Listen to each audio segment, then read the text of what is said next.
Ayan, ang ganda ng view. Oh, pasok tayo. Tara. Ipakita sa inyo yung ano ko.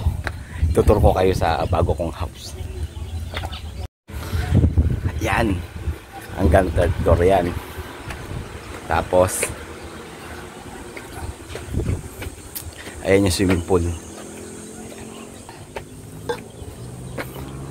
Ang kagandaan nito. May ano. Oh, di ba? Tunog.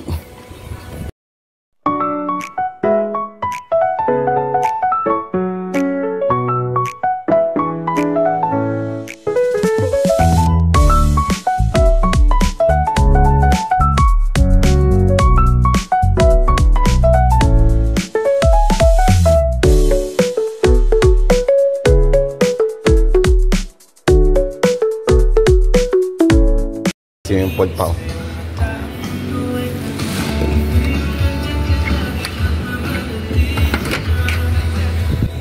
Ayan.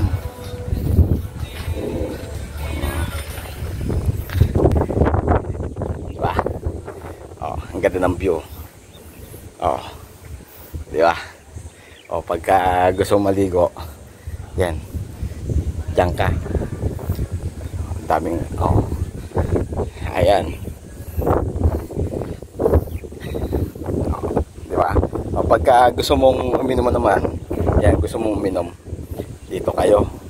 Yan, mag-inuman kayo dyan. Oh, di ba may place kayo? Oh, tapos swimming ka na. Pagkatapos mong uminom mo kayo, nalasing ka.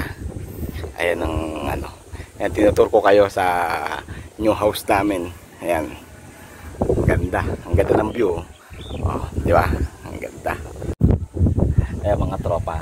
Di ba? Ang ganda ng view dito. Kaso mainit ngayon, mamayang hapon. Napakalamig dito. Saka mahangin, no? Anong oras pa lang ngayon? Mga alas 9 ng umaga. Hindi ka mo rito. Kaso mainit. Mainit na.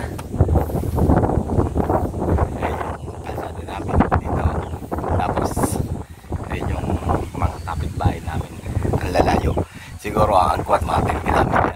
5 kilometer ang kapitbahay namin. Ito, nag-isang bahay lang dito sa isang street na to.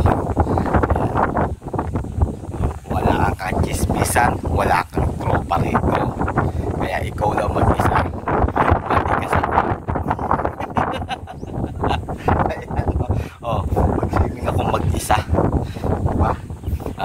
Ikaw lang mag-isa, diba? Sa bahay. Oh, mag-swimming ako mag-isa. At uminom ako mag-isa dito. At tumambay ako mag-isa dito. Ayan. Pagka gusto mong ano, tumalon, ayan. Open yan. Open. Pwede kang pumunta sa baba niyan. Ayan, oh. Oh, sa baba niyan. Kaya open na open. Yan.